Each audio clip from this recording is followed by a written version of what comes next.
Bienvenue à tous dans ce dernier épisode de ma série de vidéos retraçant mon voyage de Lille jusqu'en Islande à vélo.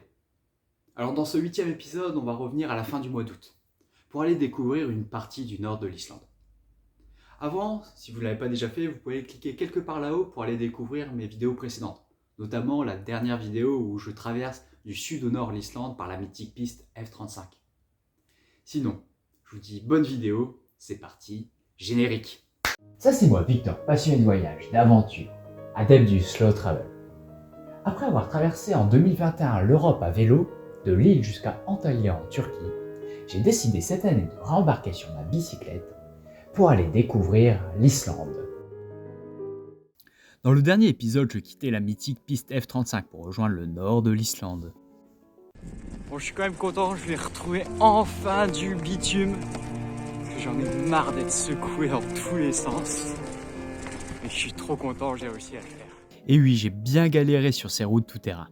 Mais maintenant me voilà sur du bitume, dans des paysages plus verdoyants, plus montagneux, mais toujours aussi beaux et dépaysants.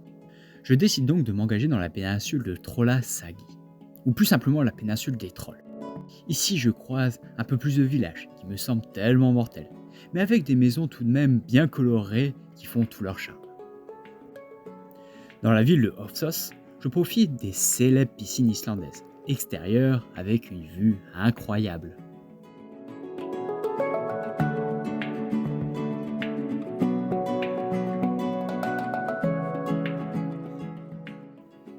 Et le lendemain, je poursuis toujours ma route, entre mer et montagne, et toujours avec ma mascotte à l'avant de mon vélo qui s'est bien sali pendant le voyage, mais qui admire ce paysage à couper le souffle. Putain, c'est incroyable. Je viens de passer à un banc de brouillard et le paysage vient de se découvrir devant moi. C'est magnifique, je vous montre ça.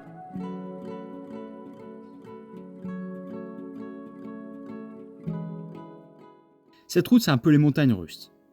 Ça monte, ça descend en permanence. Mais c'est que du plaisir de rouler ici sous ce ciel bleu. Je vais bientôt arriver dans la ville de Siglofjordur, une des villes les plus au nord de l'Islande. J'en reviens pas, c'est magnifique. D'un côté la mer, de l'autre côté la montagne. Et en face de moi, au fond, loin dans la mer, se trouve le cercle polaire arctique. C'est incroyable d'être arrivé ici au 66e parallèle nord.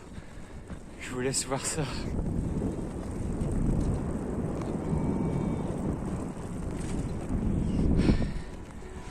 Ça sera le point le plus haut de mon voyage.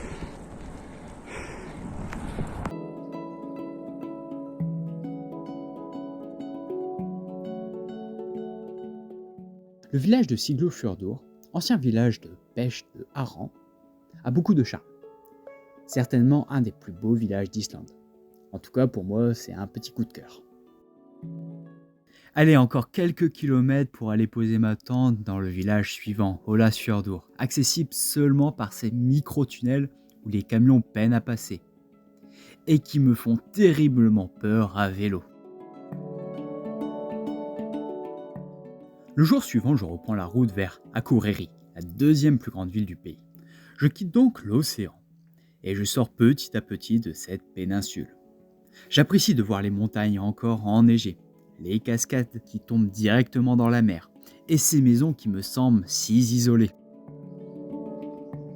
Vous ne le verrez pas en image, mais une grosse tempête s'abat ce soir sur l'Islande. Je suis dans une des villes les moins touchées, mais ça souffle quand même fort. Et le lendemain, quand je dois reprendre la route, les rafales atteignent 70 km/h. Quel calvaire! J'ai énormément de mal à avancer, mais j'arrive tout de même à parcourir une belle distance. Je dis cette fois au revoir à la mer, et je reprends mon chemin sur la route circulaire, la route principale d'Islande.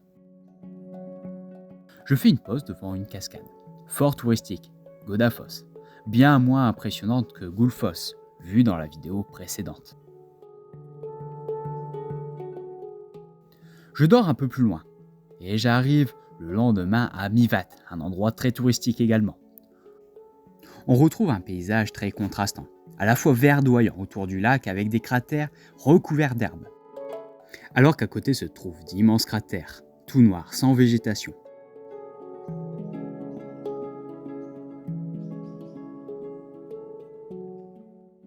Du haut, le vent est tout simplement terrible. J'ai du mal à rester debout.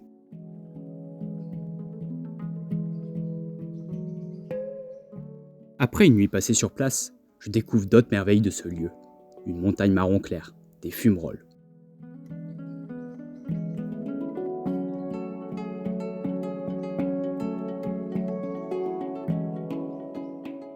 L'odeur de soufre est assez forte et je découvre un cratère avec de l'eau turquoise. Sans bien sûr oublier ces champs de lave.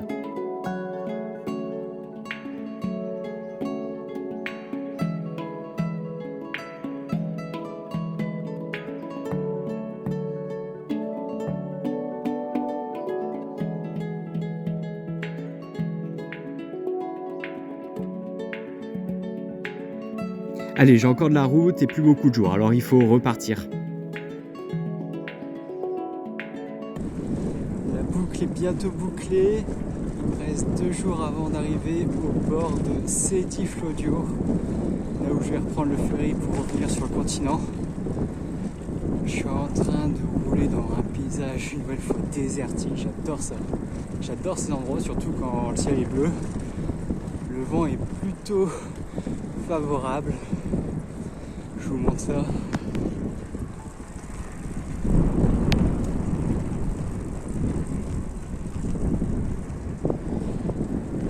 Je roule sur la route 1, donc la route circulaire, mais il n'y a personne.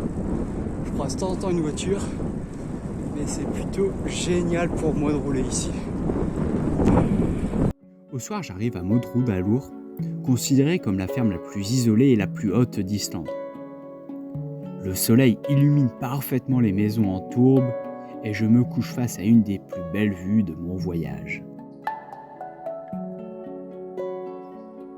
Dernier jour de route, je décide donc de profiter une dernière fois de ces paysages désolés, désertiques, volcaniques, austères.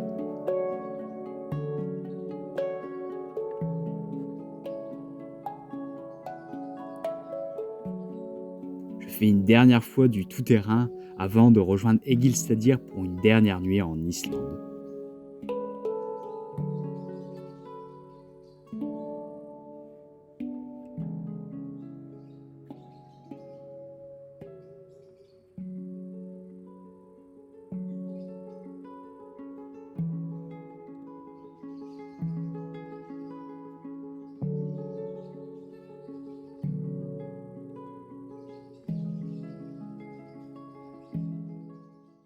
Le lendemain, je n'ai plus qu'à rejoindre le port à Seyðisfjörður.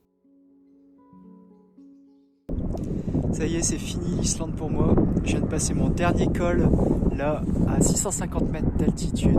Maintenant, j'ai plus qu'à redescendre là-bas à Seyðisfjörður, où normalement j'ai mon ferry ce soir pour le continent. En attendant le ferry, je profite une dernière fois de l'Islande, de cette jolie ville, en bord de fjord.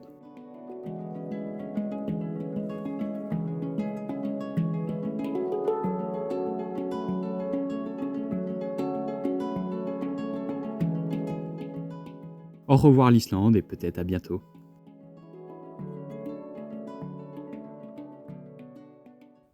Merci à tous d'avoir regardé cette vidéo jusqu'au bout. J'espère qu'elle vous a plu.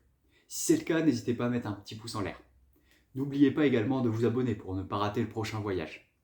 Et n'hésitez pas à mettre un petit commentaire pour proposer une destination que vous aimeriez découvrir en vidéo. Allez, je vous dis à la prochaine, je l'espère. Portez-vous bien. Ciao.